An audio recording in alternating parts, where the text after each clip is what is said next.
The Senate Committee on Housing and Human Services is called to order. There being an absence of a quorum today, we're going to proceed directly to the business of the meeting agenda, but I do want to note that there are a number of members on Zoom, and to those members who are joining us on Zoom, if you want to jump in for a question, raise your hand or just pipe up and we'll do our best to accommodate you. But there being no quorum, we're going to move right into the presentation. I want to invite my colleague, Senator Kristen McDonald-Rivet, to offer testimony and to also join Senator Rivet is Tanya Sims, who is an early childhood education expert. So Senator McDonald-Rivet, please take it away and get us started on this important topic of child care in the state of Michigan. So, Chair Irwin, I just want to say thank you so much for having this hearing. It is a long time coming on an issue that is personal for me, not just because I have a pile of my own children, I've got 6 of them, but also because this is an issue I've been working on since I started my career in Head Start in the late 90s. And I think that it's pretty well understood that we have a crisis on our hands related to the availability and affordability of childcare. So Michigan, like the rest of the country, is in the midst of a crisis. In the last decade, the U.S. has lost almost 20% of its child care capacity, but in Michigan, that loss is double at 40%. What we see, our child care providers are really struggling to keep their doors open, and as the closures become all too common, centers that do stay open often have waiting lists that exceed 2 years, particularly for infants. We have a joke in our office that, if you go on a first date and you like someone, you should get yourself on a child care list because it's going to take a long time to actually get care for an infant.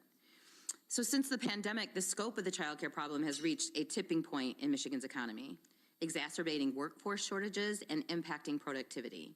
The lack of child care is one of the leading reasons Michigan has dropped to 39th in the nation for workforce participation. 39th in the nation. The lack of childcare is the #1 reason young workers are choosing not to enter the workforce, and finding a solution is now ranked as the #1 concern for employers, who you'll hear from today. It's a listed priority of chambers of commerce, business leaders of Michigan, and virtually every major employer in the state. Michigan cannot be attractive to businesses without a ready workforce. Increasingly, young professionals are prioritizing childcare as one of their top amenities when deciding when and where to start a family. The broken childcare system is a threat to the economic prosperity of our state.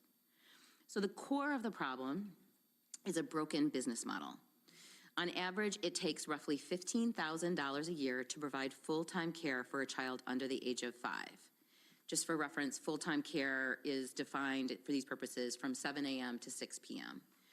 In a state where over 60% of our jobs pay less than $50,000 a year, that annual tuition presents a considerable burden on working parents, often reaching as high as 40% of their take-home pay. So why are childcare businesses struggling when parents are paying so much? In short, what we all know, kids are expensive. State licensing requirements rightfully impose adult-to-child ratios on these businesses and other measures to ensure safety and quality care. What this means is a ratio of 1 to 3 for infants and 1 to 12 for 4-year-olds. So when you're looking to expand access, when we were looking to expand access to universal preschool to 4-year-olds, we started that under the Snyder administration. Under our leadership over the last 2 years, we have moved to expanded universal child care. It's the right thing to do. But what happens when you pull all of the 4-year-olds out of the market, and Tanya's going to talk a little bit about that, you crash the very narrow-margined business model of child care. Because infants at a 1 to 3 ratio or 1 to 4 ratio, infants, toddlers, are really the most expensive kids to provide care for. 4-year-olds a little less so at a 1 to 12 margin. So when you remove the kids that have a larger ratio, don't need formula, don't need diapers, and you pull them out of the system, it crashes the business model. There's a solution for it because we do need to do both. We must have universal preschool.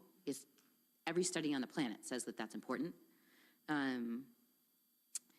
We can do a mixed use model that makes sure that we have adequate care for birth through toddler. care.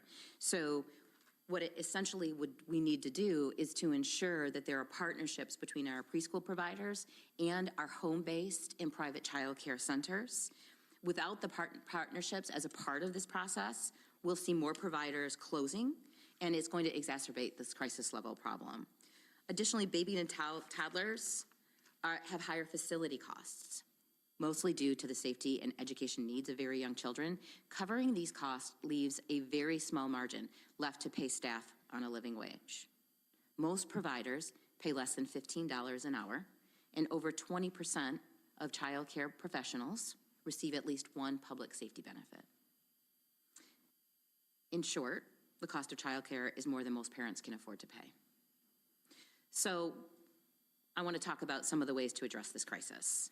You'll hear from many stakeholders today on a lot of different ways to address, but I want to emphasize the common message amongst all of us.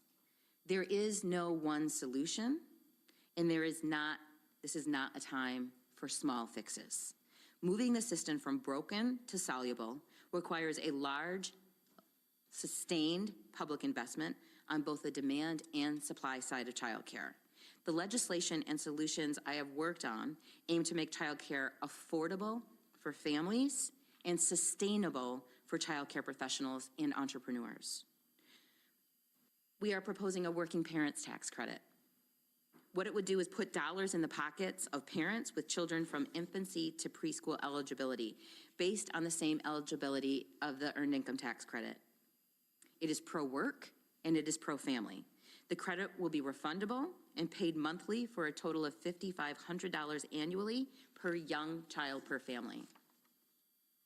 Public investment in child care is also important. We started this year with grants, operational grants, to licensed providers providing infant and toddler care. Those operational grants and startup capital for licensed providers caring for infants and toddlers will help stabilize childcare businesses and free up resources to increase staff wages. We showed that it worked when we did it in the pandemic. We put some dollars toward it in this year's budget. There needs to be more.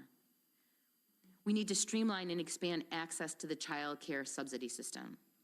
Last year, in July, I was a part of a White House convening from legislators all over the country on child care and the federal funding stream for child care providers that provide subsidies. So let me just tell you about this. I'm going to look at my talking points. In Michigan, 300,000 kids are eligible for those subsidies. Less than 30,000 actually receive them. Most states put general fund in order to add dollars to the federal for child care subsidies. We do not. We have made it so difficult to access that it becomes impossible or just not worth the time for families. And when I was running a child care center, I had 3 full-time employees devoted exclusively to processing the paperwork. It's a broken system. And frankly, there's no state in the country that's gotten this right. So currently, Michigan's child care system is one of the most fragile in the country. The sector is in a state of rapid financial decline. Only an immediate, sustained public investment will change its course. The plan requires, wait for it, an additional $1.5 billion in the next fiscal year, starting on that road. I understand that this is a substantial investment. I do. But the total cost pales in comparison to the cost of no action. According to a recent study from the U.S. Chamber of Commerce, the Michigan Chamber of Commerce, and the Early Childhood Investment Corporation, Michigan loses $2.8 billion annually due to the lack of reliable childcare in the form of workforce productivity and economic gains. But I don't want you to hear about it exclusively from me. I want to turn this over to Tanya Sims, who actually spends her every day with young children in childcare and has been doing that for 30 years. And I want you to hear from her personally on the troubles that she has and why it gets harder every year to stay in this field. Tanya. Hi, everyone. Thanks for having me. Like she said, my name is Tanya Sims, and I've been providing care for almost 30 years. I'm at 29 and a half right now, but almost 30. But I am a Michigan child care provider, and I love what I do. It's getting harder to continue to do what we do as home providers. Michigan has done a great job with raising the subsidy rate, but it's just not enough to retain our staff.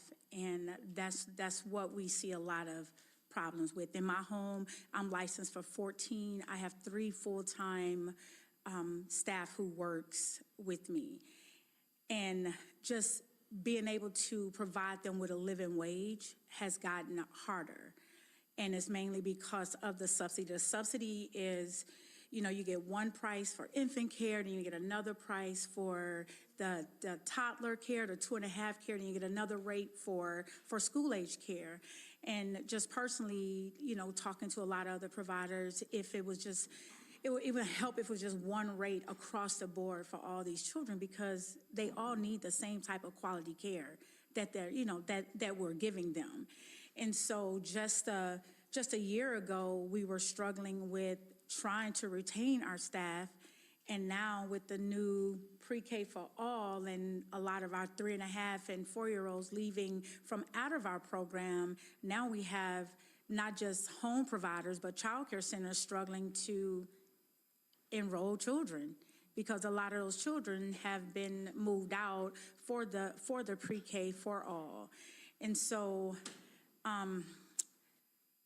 yeah, like I said, it's been rough, but our goal is to retain our child care providers. And a lot of us work with Michigan Great Start to Quality to make sure we have quality homes, to make sure that our homes are quality rated. And with doing so, we want to provide care for these families that we're providing care for. And a lot of us in our homes, we're providing non-traditional work hours. She says full-time care is 7 to 5. I open my doors at 3:25 a.m. Yes. And my last child leaves our program at almost 11 o'clock at night, because we have to provide care for the working families. And our goal is to continue to provide this care for these families, but we need extra funding to continue to do that, so that parents can work and provide for their families. So we have probably about 80% of children that's in our homes, in child care homes, are receiving child care subsidy. And, when you have staff that can go and work at fast food places for $15 to $17 an hour, why would they come and work in a child care home or child care facility for $10 to $13 an hour? And so I just feel like, we're needed. Like, child care providers are needed. We are still essential workers like we were before. And like I said, Michigan has done great, but I feel like if we all work together, I feel like we can do more to help this crisis that we're in. And as far as the pre-K for all, I agree that partnering with providers inside of their homes to offer pre-K programs in our homes would be phenomenal, because a lot of us, we're not just child care providers. We have the education and we have the space in our home to provide educational spaces for these children. So the same thing that's happening with partnerships within the school can happen with partnerships with child care providers. And so instead of these families leaving our home, maybe we should open our doors or allow them to kind of choose, do I stay or, do I go? But when they don't have a choice in the matter, a lot of times they leave because it's free.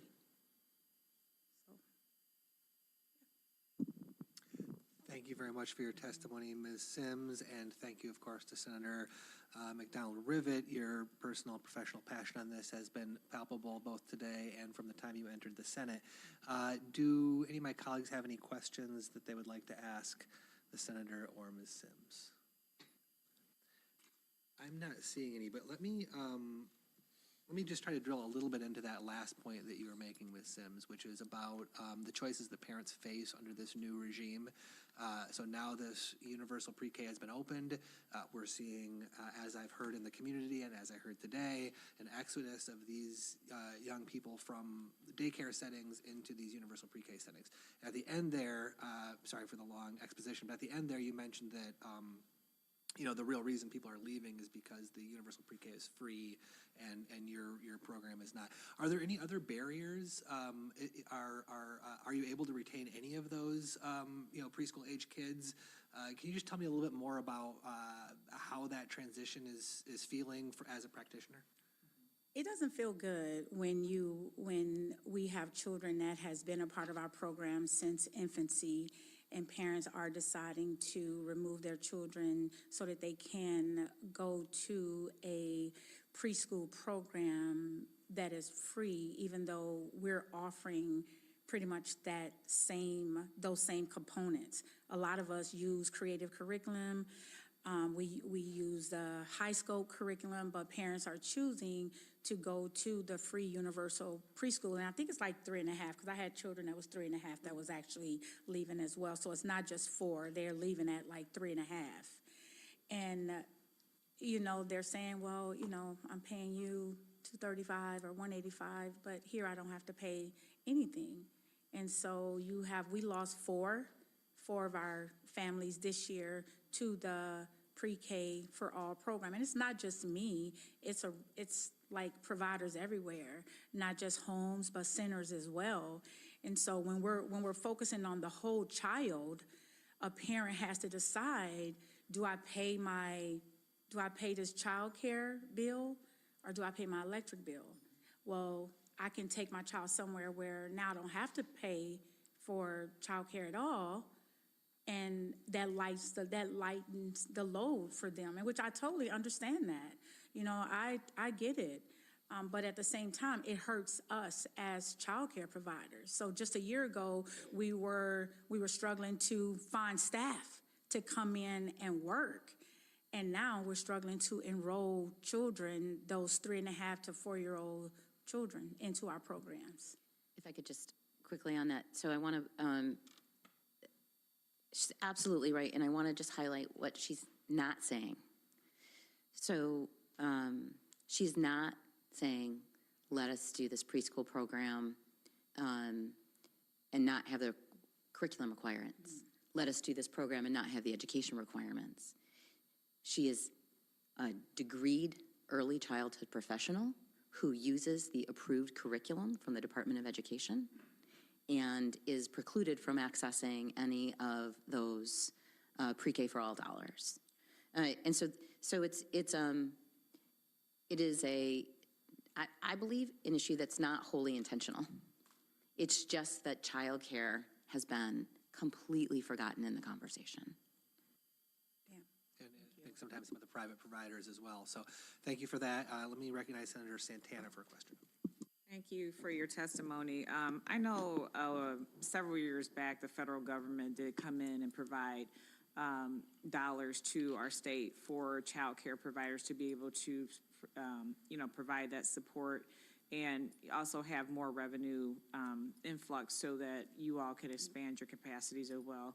Can you talk a little bit about maybe Senator or Ms. Sims, can you talk a little bit about how that has also impacted your business model as well? Because I know that that's been a challenge on a national level as well as far as child care in general, as far as resources. It was one-time money.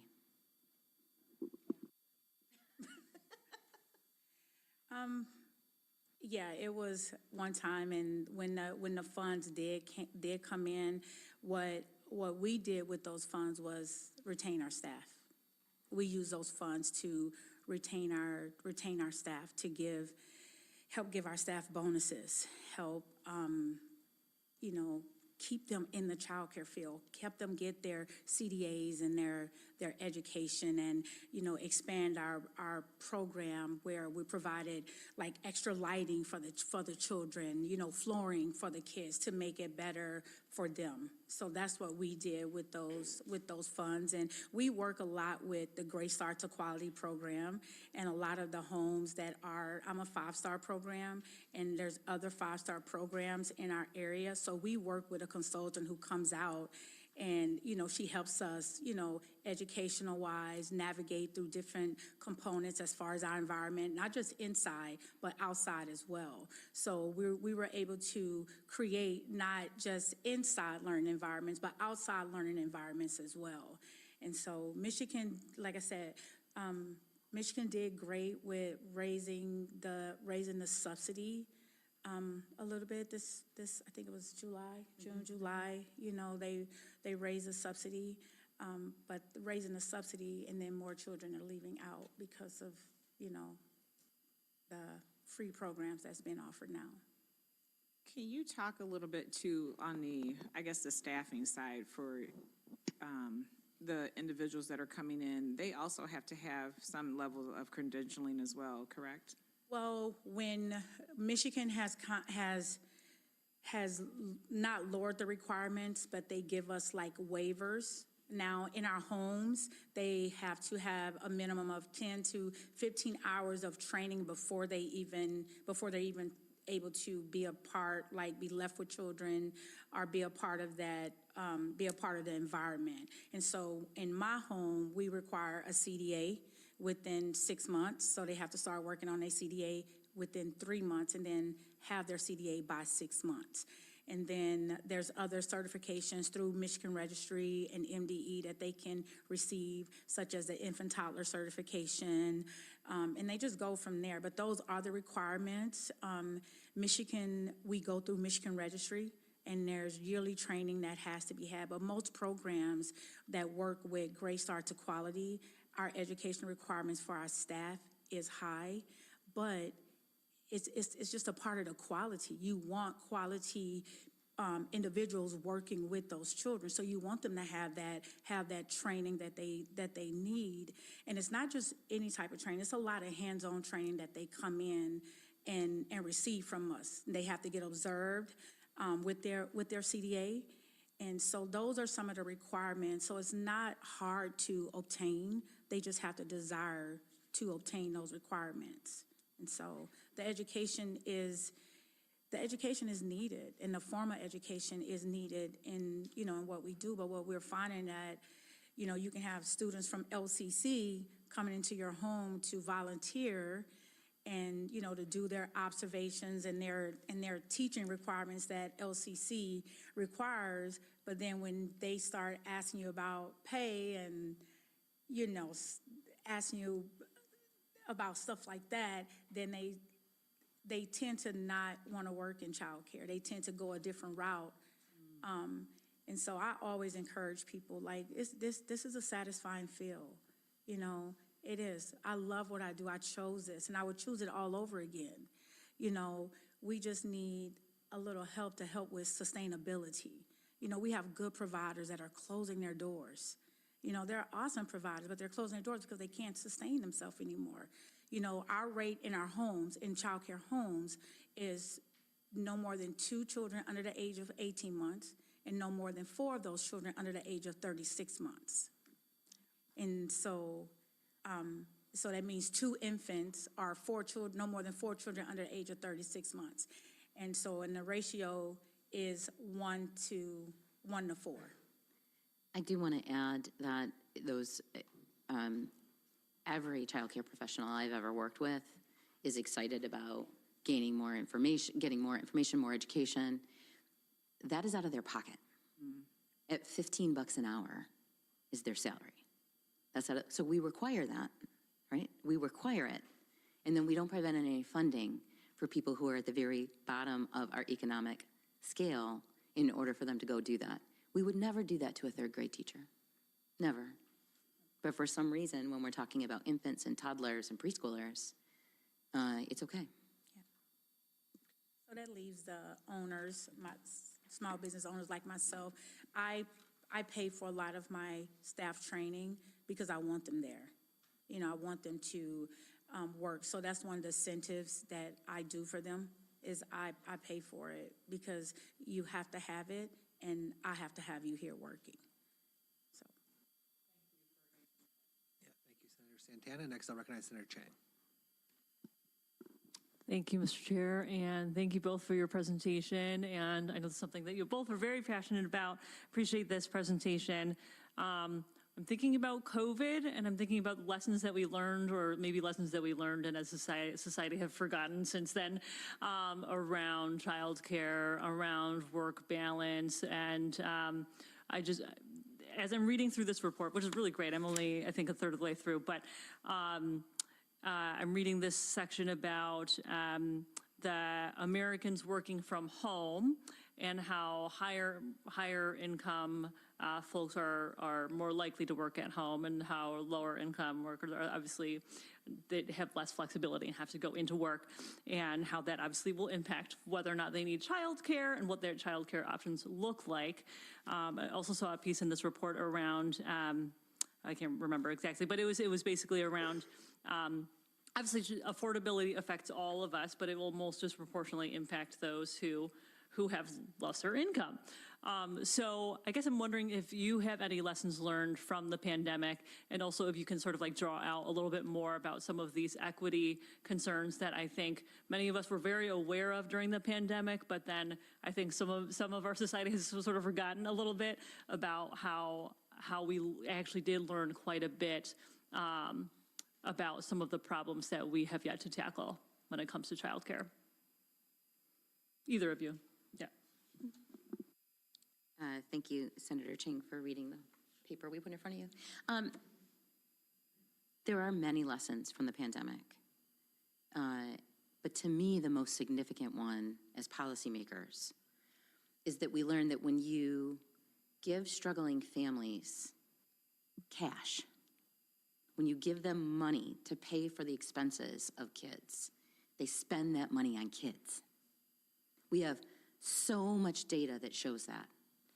And in the pandemic, we surged support to our providers, we surged it to our families, we surged it to our parents, and it helped. Expanded child tax credit, cut child poverty in half. Right? The reasoning that we used in the working families tax credit. We also know, based on what the literature tells us from the EITC over 40 years, or whatever, I think it's almost as old as me, and I'm 54, that level of support for families is usually only about 2.5, 3 years. Right? There's a way to be able to, we know this works, we saw it work in the pandemic, and then we all got amnesia.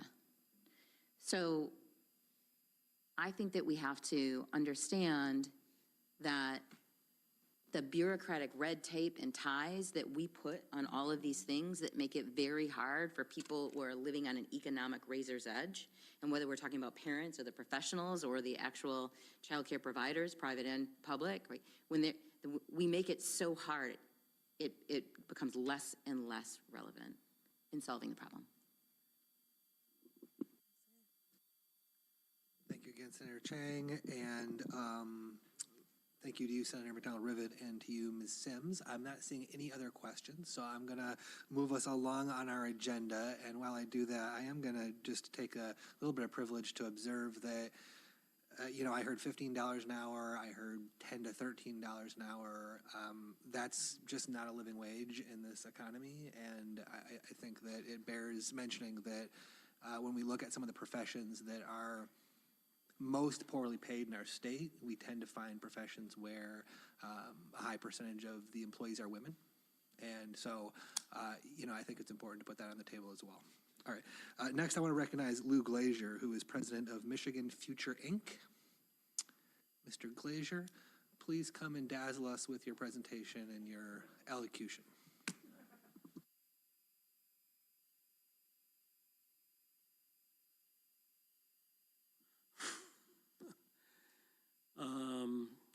Chair Irwin and committee, thanks for the opportunity to talk to you about child care and our working parents tax credit recommendation. Senator McDonald-Rivet, thanks for your leadership on the issue. Before I get started, you should have now electronically, right, a set of handouts. Let me just walk through what the handouts are.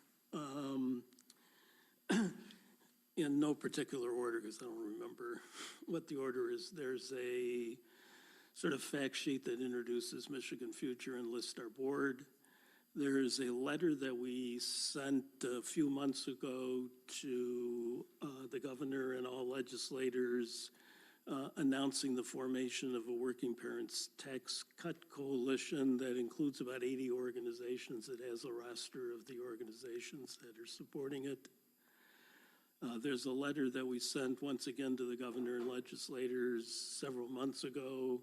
That's the result of a poll that we did on the working parents tax credit, which shows astonishing support for this across geography, ideology, people who would likely get the credit, people that would likely not get the credit, people who have kids, people who don't have kids. I mean, this whole concept, if you look at the poll, is really quite popular. There's my written testimony. And then finally, there is a typical taxpayer example. So it shows income after taxes, current for families with 2 children, one under 3, another under 6, with 1 parent or 2 parents earning $25,000, and then the same for families earning $50,000, and then shows an example of how their well-being increases if you do a flat per child tax credit. We use $7,500. You can put whatever number in there and you'll see how it impacts them. But it's pretty clear, it's pretty life-changing. Even with an expansive working parents tax credit, we also do a comparison with the ALICE rate. There's still, even the family of $50,000, they're still below the ALICE threshold if they have young kids. Okay.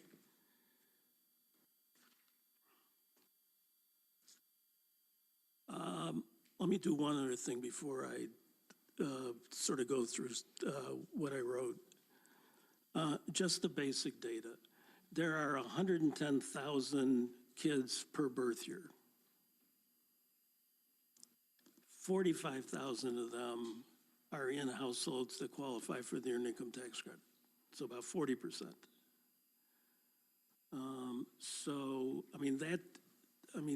As you'll see when I go through our rationale for recommending the working parents tax credit,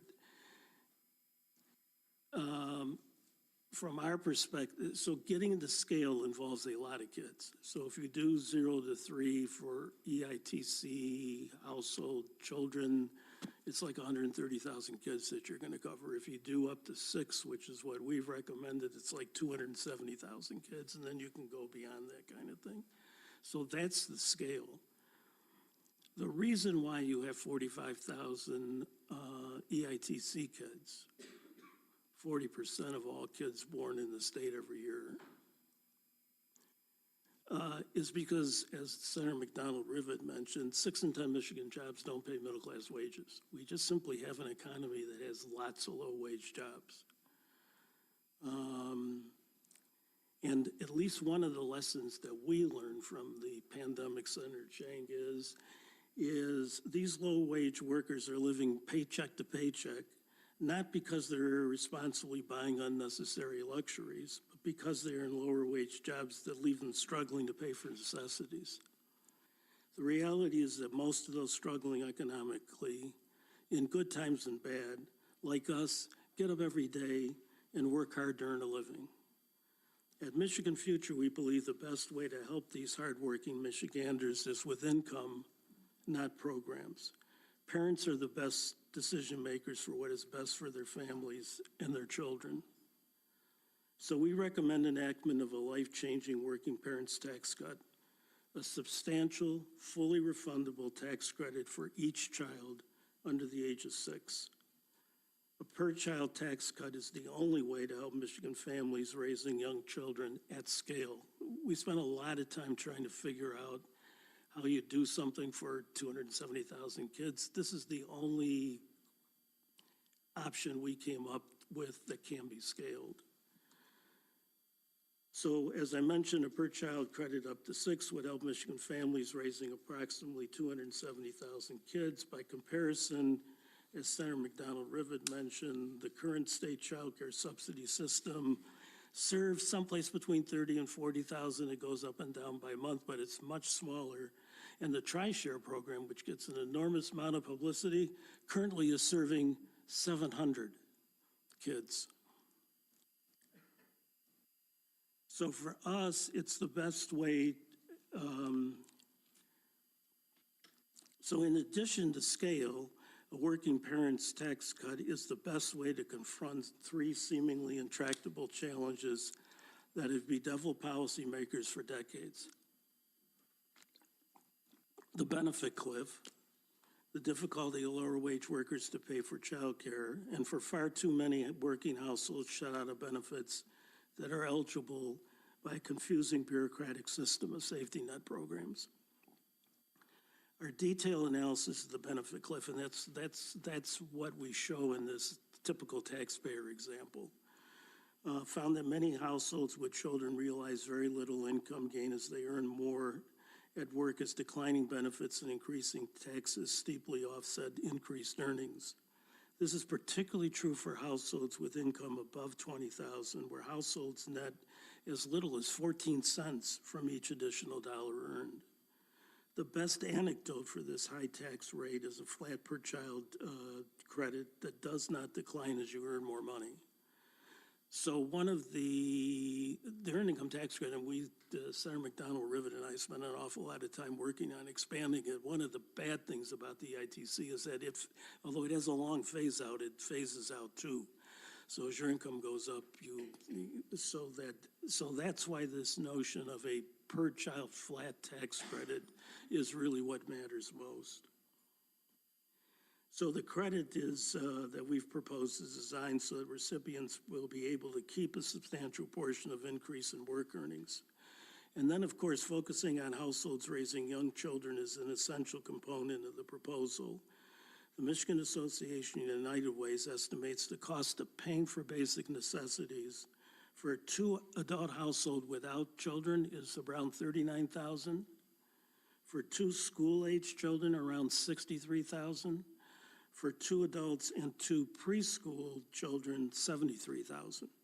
And the cost of childcare is the main driver of the increased cost of raising preschool children. So that's why we've recommended, and the senators recommended as well, that we focus the tax credit initially on families raising young children. They're the ones that have the biggest gap between ability to pay for basic necessities, in large part because of the cost of childcare. Expanded state tax credits for recipients of the federal EITC should be, in our opinion, should be the cornerstone of a transformation in how the state supports working families, moving away from a program-based support system to a cash-based safety net that benefits far more working families than any program can and provides working families with increased income to pay for necessities. The working parents tax credit would be life-changing. Our recommendation encourages work and provides a significant boost in income. It would empower parents to spend the money however best meets the needs of the family, and it will be easy to apply and qualify, and a tax cut will benefit far more working families than any program could. The tax cut proposal also benefits employers both by pulling more parents into the labor market and by increasing hours worked. As the senator mentioned, the economic benefit is huge. The U.S. Chamber Foundation estimates the difficulty of lower wage workers to pay for child care costs the Michigan economy about $3 billion a year. So, the senator mentioned that her comprehensive proposal has a $1.5 billion total cost. The tax cut, depending on what age you cover and then how much the credit is, could cost up to $1 billion. So it's expensive. The one thing we learned during this research is there's no cheap way of fixing childcare at scale.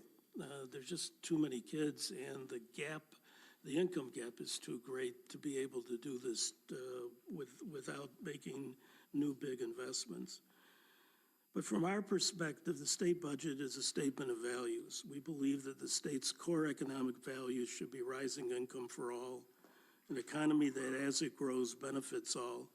We value work, and we value work where anyone who works hard enough earns enough to pay for the basics and to save for emergencies, retirement, and the kids' education.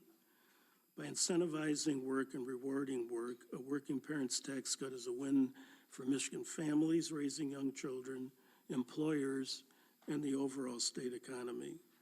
Our recommendation would help fill jobs, boost small businesses, expand our economy, and give a chance for hundreds of thousands of Michigan parents to make a better life for themselves and their children. And the working parents tax cut meets all the criteria of good tax policy. It's fair, targeting relief to those who need it most, efficient, tied directly as an incentive to work, and simple, no new bureaucracy. Thanks. Wonderful. Thank you for your presentation, sir. Are there members who have questions for Mr. Glazer? I'm not seeing any, so thank you again. Yep, sure, and thank we're going to you. move on. We've got a few more folks to get through today. And I want to welcome to testify today Angela Rincones, who's the program manager at The Source in Grand Rapids. There is some, oh, yep, that's right. There's some testimony, written testimony that's been provided, but Ms. Rincones, if you could offer your testimony, it would be appreciated. So thank you for hearing all of us today.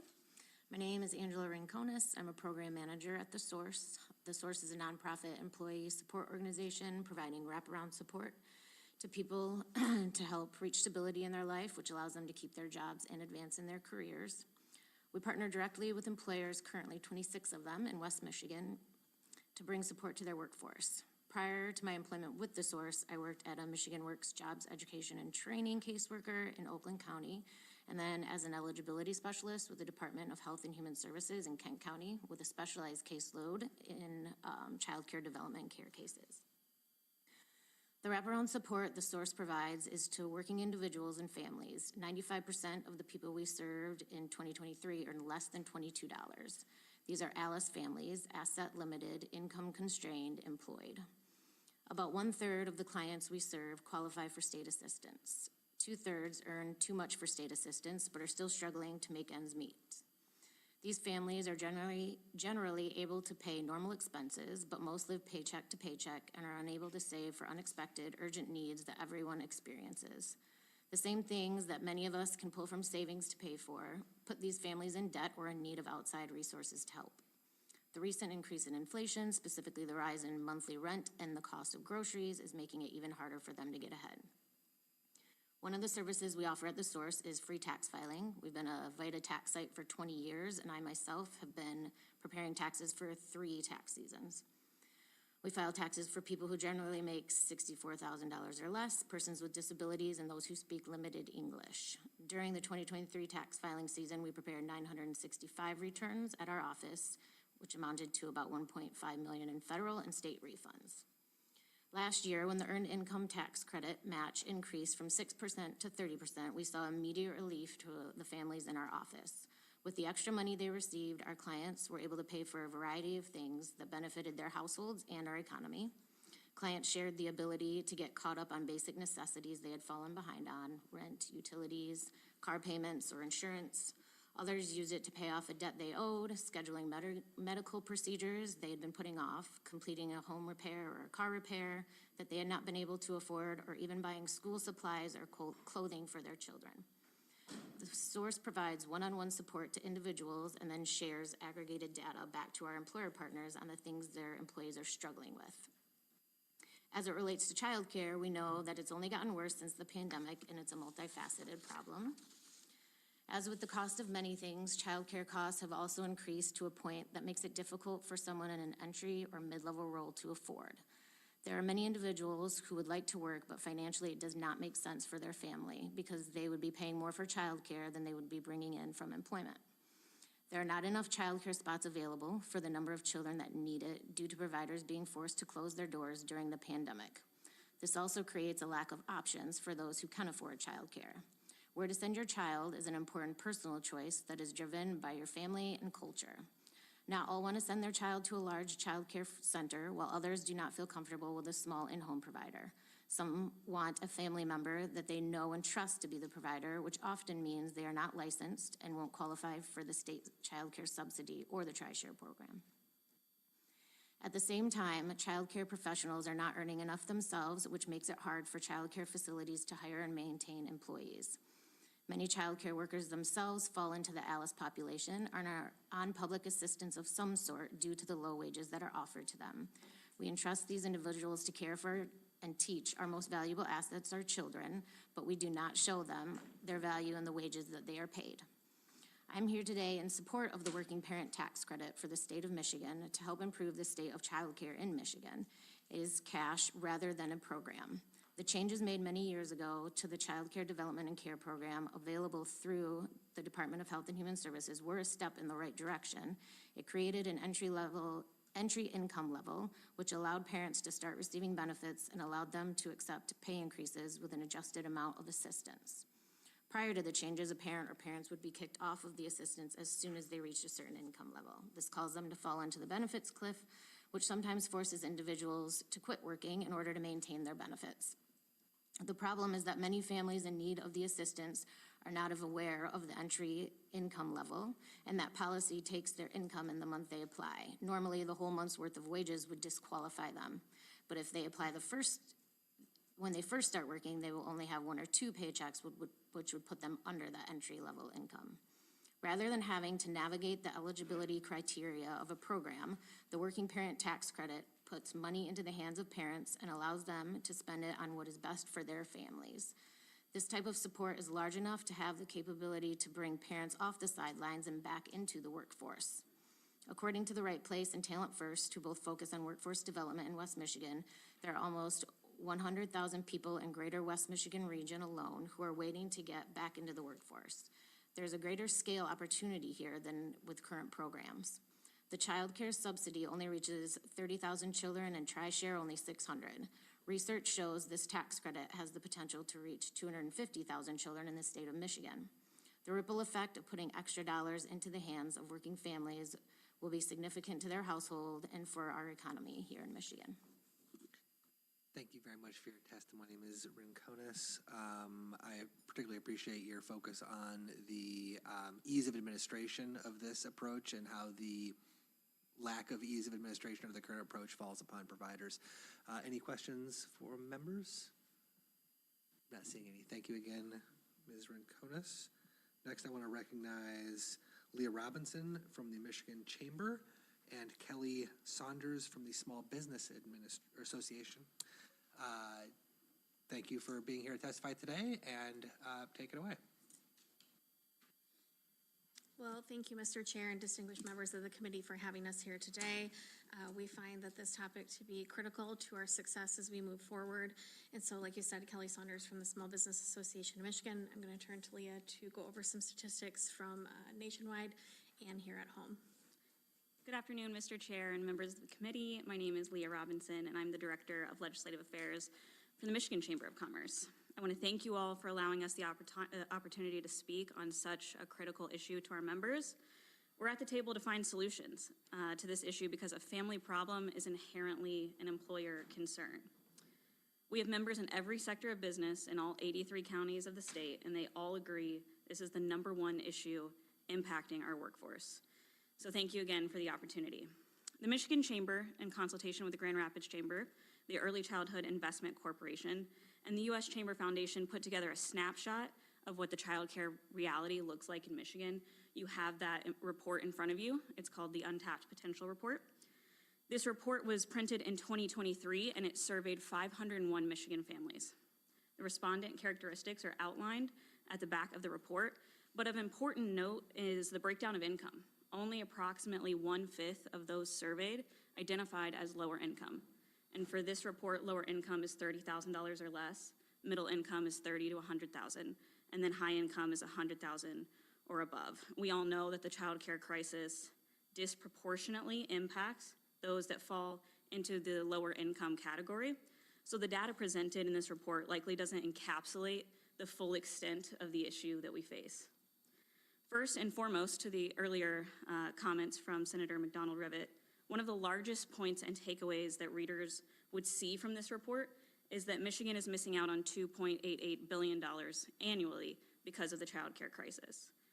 If you break that down, and this has to do with absenteeism and turnover rates because of childcare specifically, the state is missing out on approximately 576 million potential tax dollars, and employers are missing out on $2.3 billion.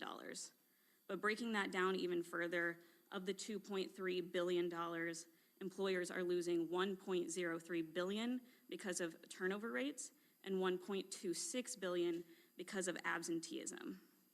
I want to specifically highlight the absenteeism number because as the child care crisis has evolved over the years, we often hear from employers, no, like our employees have childcare. They have providers, they have a grandparent, they have a family, they have a parent at home, but it's not reliable.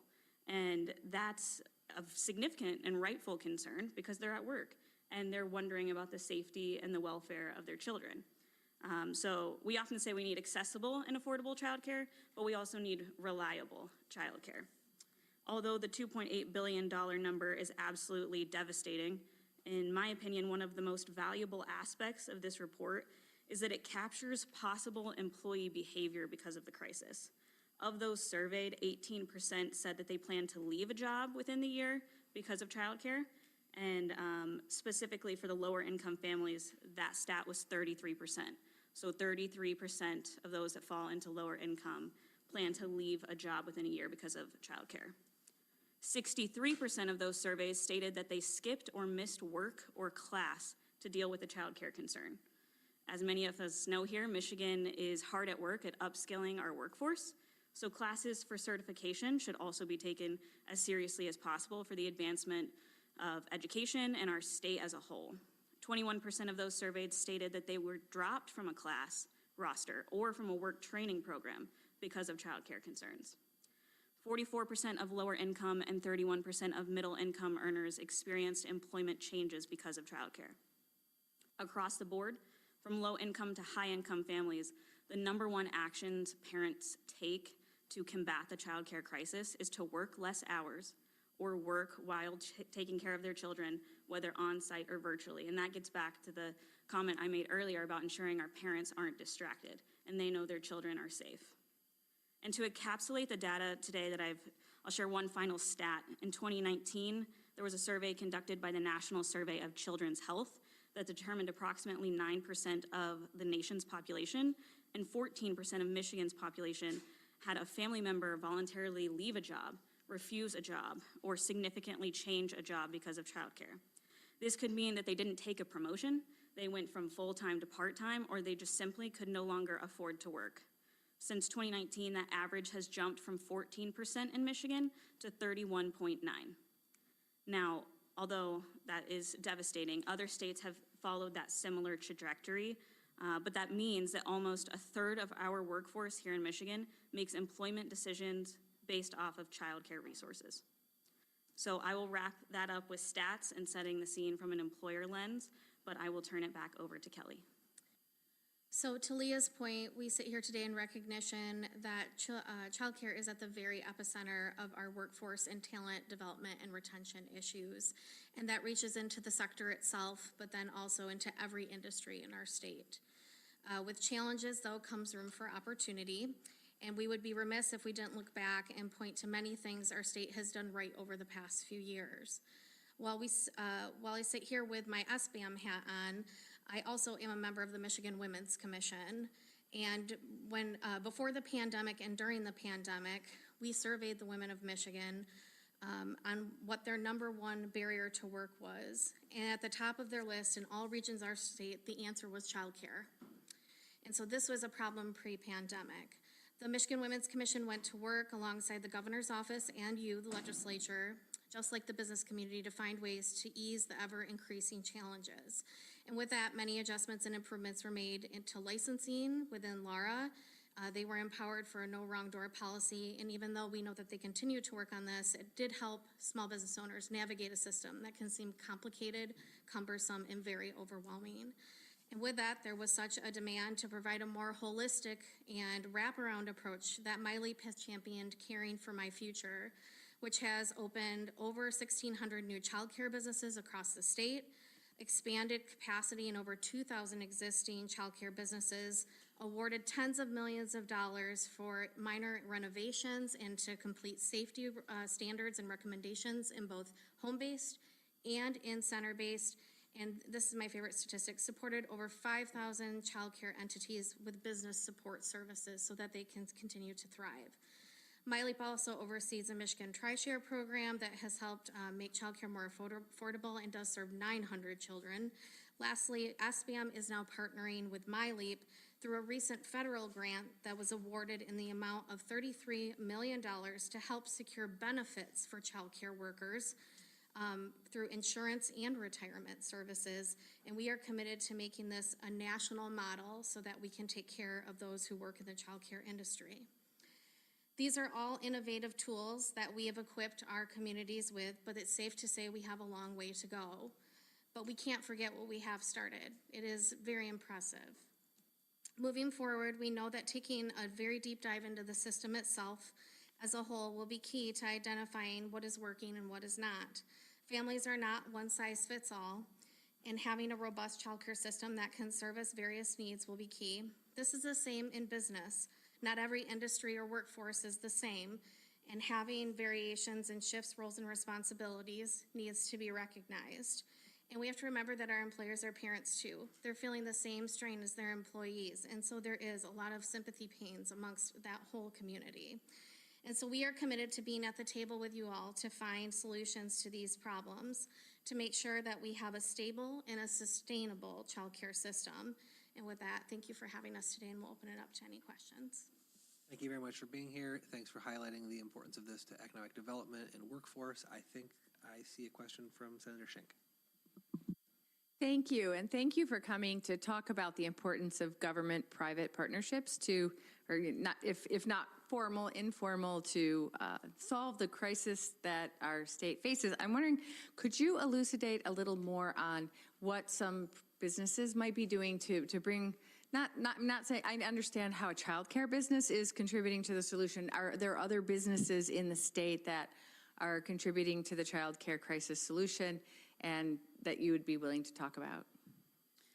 So I can tell you that I attended the first National Child Care Summit in DC over the summer, and something that was certainly a trend, no matter the state, it was very region specific as to what businesses were doing. So if a business was pretty large in a community and they knew the stakeholders in that community, they likely partnered with local businesses to set up a childcare center or maybe do on-site, things to that effect. Or some states are having their employers creating kind of like a fund, a HSA fund for childcare services. Thank you, Senator Schenk, and thank you again for your testimony. I'm going to move us along. We've got two more groups coming up, one being a group of one. We've got Alicia Guevara Warren, who is the CEO of the Early Childhood Investment Corporation. If you could approach and offer your testimony, the committee appreciates it. Good afternoon. Thank you for having me, Chair Irwin and members of the committee. Thank you for the opportunity to share a little bit about the state of childcare, both the growth that we've seen, the progress we've made, but also our opportunities to still make a lot of improvements.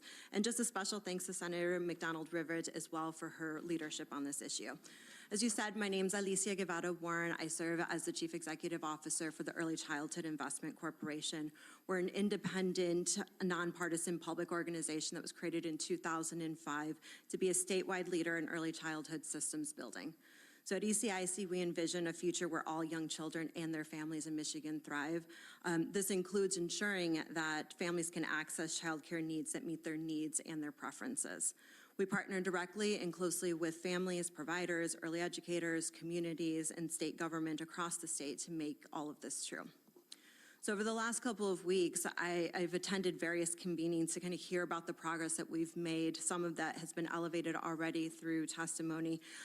Efforts that we've made as a state to strengthen childcare. Recently, to the question Senator Schenk has had, we recognize employers who, and economic development leaders who are on the forefront here in our state of implementing strategies to ensure improved childcare access in their community. So lots of different innovative approaches from employers. We also heard about the experiences from childcare small businesses, both the great supports that they've received recently to expand to serve more children and to stay open, and also how we must still do better.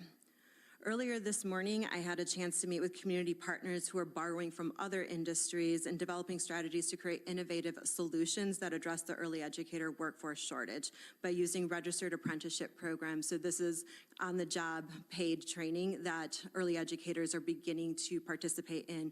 It is something that was not previously available to them to do.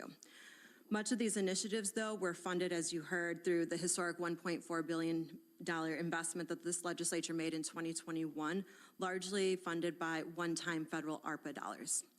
So these investments had significant impacts. We have a lot of data and information to show what happened.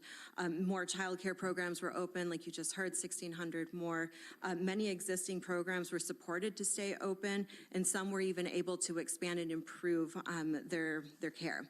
As a result, families had more access to childcare, and simultaneously employers and local economies benefited. Some of these initiatives that were started during the pandemic will continue under MyLeap's leadership with funding support from federal CCDF, so things like regional child care coalitions, which are led and co-led across the state by economic development leaders, child care providers, families, and other collaborative partners to implement and create local plans that will help create an increase in child care supply. Family child care networks is another piece. So we heard from Ms. Sims about home-based providers. The family child care networks establish and continue to establish regional hubs with local networks of home-based care providers. They're offered supports to help with their small business operation. They're connected to different resources and really provided with the support that they need to increase the quality of early care and learning. The vast majority of kids here in Michigan actually receive their care through a home-based care. So that's an important thing to note when we're thinking about where we can make some investments.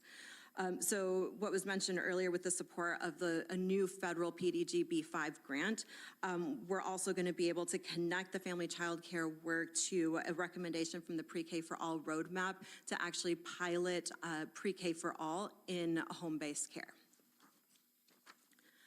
In the FY25 budget that's already been raised, some of the good things that happened, so childcare providers were given an increase in childcare scholarship provider reimbursement rates, although they're still significantly below the FY23 rates and the true cost of providing early care and learning.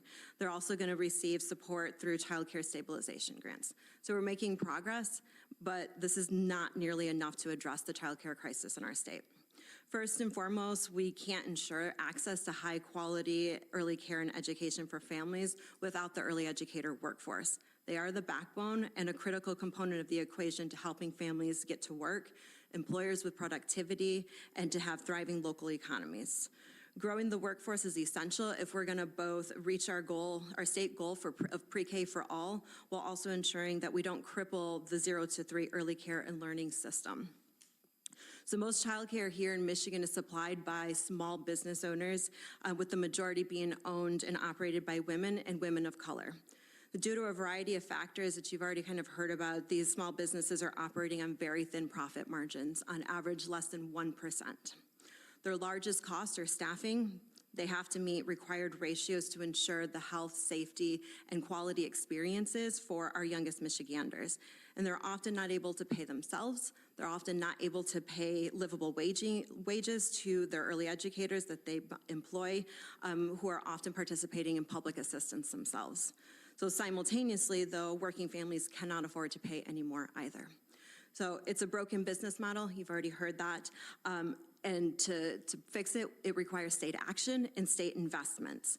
So this includes things like recruiting and retaining early educators. In order to increase the supply of childcare, we need more people to go into early education as a career, and we need to compensate them fairly and adequately for the work that they're doing. This requires, as you heard, the career requires credentialing and ongoing professional development, and they should be compensated for that. Other states have implemented statewide wage scales with funding for wage supplements to ensure fair wages to recruit and retain early educators. This is something that ECIC and some of our partners are looking at, working with national experts on what a wage scale could look like and what the cost to the state would be. Some other states have also provided additional benefits that we heard about already, such as automatic eligibility for the Child Care Scholarship for early childhood employees. Another thing that we need to do is invest in the whole system, including infant and toddler care. So reaching pre-K for all in Michigan is a laudable goal, and we have to learn from other states' experiences while building on our nationally recognized mixed delivery system. So that means utilizing community-based organizations to do pre-K, that means home-based programs and schools. It's critical that we invest in our 4-year-old preschools, that we don't unintentionally decimate that 0 to 3 system. Investments have to be balanced and they have to be intentional. This past year, with the support of this legislature, ECIC was able to pilot the Infant Toddler Quality Improvement Pilot Project to learn how contracts might help stabilize and expand childcare for 0 to 3-year-olds.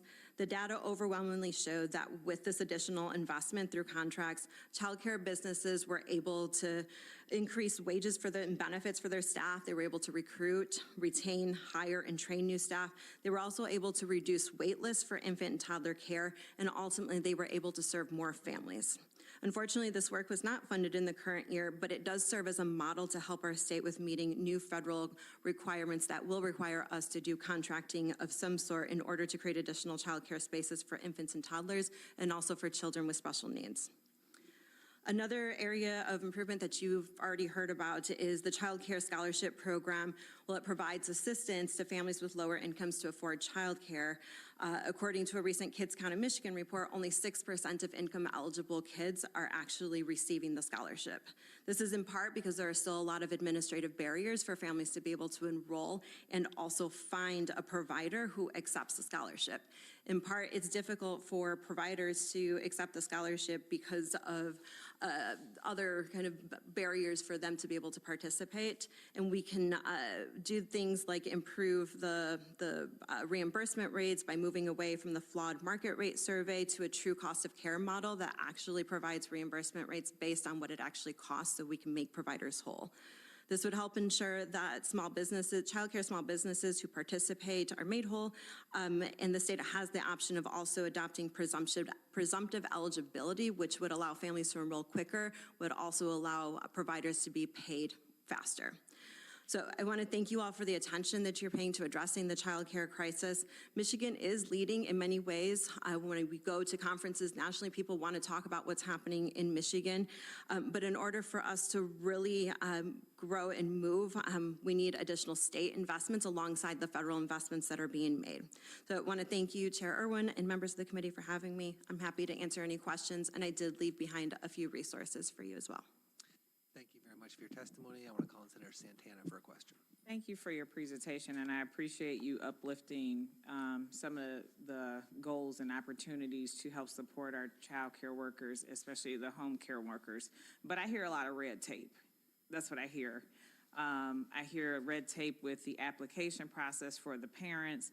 I hear red tape on the contract process for 0 to 3-year-olds for the home health care worker, or the home care providers to receive more funding from the state. So can you talk a little bit about, and also you mentioned it was not funded in this particular budget, but can you talk a little bit about what needs to happen in order to alleviate some of that red tape as far as the application process or what have you, so that we can help support a swifter process in the state of Michigan to help support these child care providers? Absolutely, great question. So if we really want to improve access to the child care subsidy, it's a two-side kind of deal, right? So families are looking for providers who accept subsidy. They can't always find them because it's difficult, right? So you have to look at it from both ends simultaneously. So of course, it's difficult for families to fill out all the paperwork, all the things that are needed. They often have to wait 45 days or up to 45 days before they can be found eligible for the scholarship. So a lot of times, either child care providers say, no, we won't accept you until we know you're approved, because what ends up happening oftentimes, providers, because they do this work because they love kids, they will accept the families and then later on find out the family was not eligible, or they might lose the subsidy partway through, and then they don't get reimbursed for that. So there are a lot of ways like presumptive eligibility, where if you're already receiving, let's say, Medicaid or food assistance, you could be presumed eligible for the child care scholarship and you could start right away, and that provider could start getting payments right away. We also have the ability to do prospective payments to providers, so that right now, the way that it works is I have to submit for reimbursement as a provider to get paid for it. We could actually provide the payment up front so that they're not having to front the cost as a small business. So there are a lot of things that were changed in the federal CCDF rules that the state can take advantage of, but a lot of these things do require investments to make happen. So those are just a couple of things that we could do. I will add to, with the infant toddler quality improvement project that we ran, it was I would say, bare minimum red tape. We were able to quickly get money into the hands of providers without a lot of requirements. We saw a huge participation rate. We saw reporting. We saw so many benefits from doing it, but it's a large investment. So we put out $35.5 million into the hands of providers providing infant toddler care, and they were able to do a lot with that, but it was only a small number of providers who were able to participate because of the limited resource that was available. Thank you, Senator Santana. Thank you again for your testimony and for your very detailed answer to that question. And I want to thank everyone on the committee for their patience and time. We've got one more group coming up. I particularly want to thank them for their patience, Renelle Weathers and Brenda Bogard, who are going to offer some testimony here. They're with the Detroit Parent Network. Really appreciate your time and attention and patience today.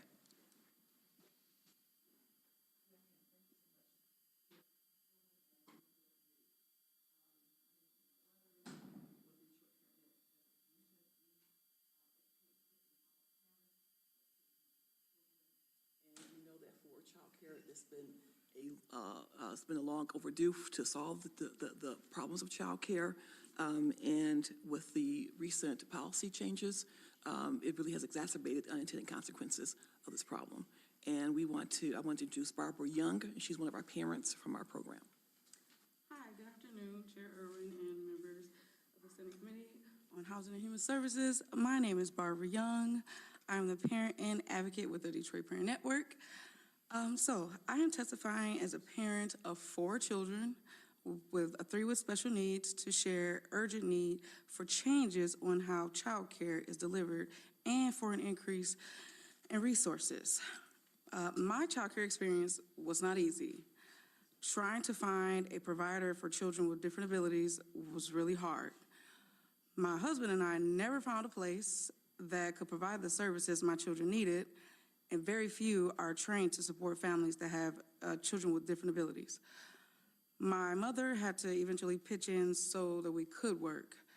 The cost of child care when I needed it and now is very unaffordable, especially for families earning middle to low income. For my family, not only was it hard to find adequate support, the cost was unaffordable. We were faced with having one parent stay at home, and that was the decision we made. And for a family of 6, that does not cover everything. My youngest is 11 years old now, and now I help my mom at her daycare, and I see parents where the subsidies still aren't enough, and then they have to leave the daycare. It also takes the state an extremely long time to approve their payment. In closing, it would help to have more resources for families with children with special needs and for the money to go directly to the families. Thank you. And so we're here to urge support of the Working Families Tax Credit. Thank you for your testimony. Apart from my colleague, yours, was, I think, the most powerful because, you're sharing with us your personal experience and putting some, details to how it looks when you're trying to afford health care or trying to afford child care, with 4 young ones. So thank you for your testimony. Senator Schenck has a question. Thank you. I think it's always really helpful to hear personal stories, so thank you for coming. And when I was working and about to have my first child, I did the math, and it didn't work. And I didn't have family who could help me out, so I stopped working, which was wonderful, and I was happy that we could afford for me not to work, but I kind of couldn't afford to work. And then when I was trying to go back to work, it was difficult. So it's, even when you do make that decision to stay home, you still have to struggle to get back into the workforce later. And I appreciate that you took the time today to come and talk to us about your experience, because sometimes when people haven't had it, they don't know. So now now we've all heard it, so thank you. Thank you for having me. Makes a big difference. Thank you. Thank you, Senator Schenk, and thank you, Ms. Young and Ms. Weathers, for your testimony today and for your support of some of these plans and proposals to improve the affordability, accessibility, and availability and reliability of childcare here in Michigan. So with that, I believe it is now my responsibility and opportunity to say, there being no further business before the committee, without objection, the Senate Committee on Housing and Human Services is adjourned.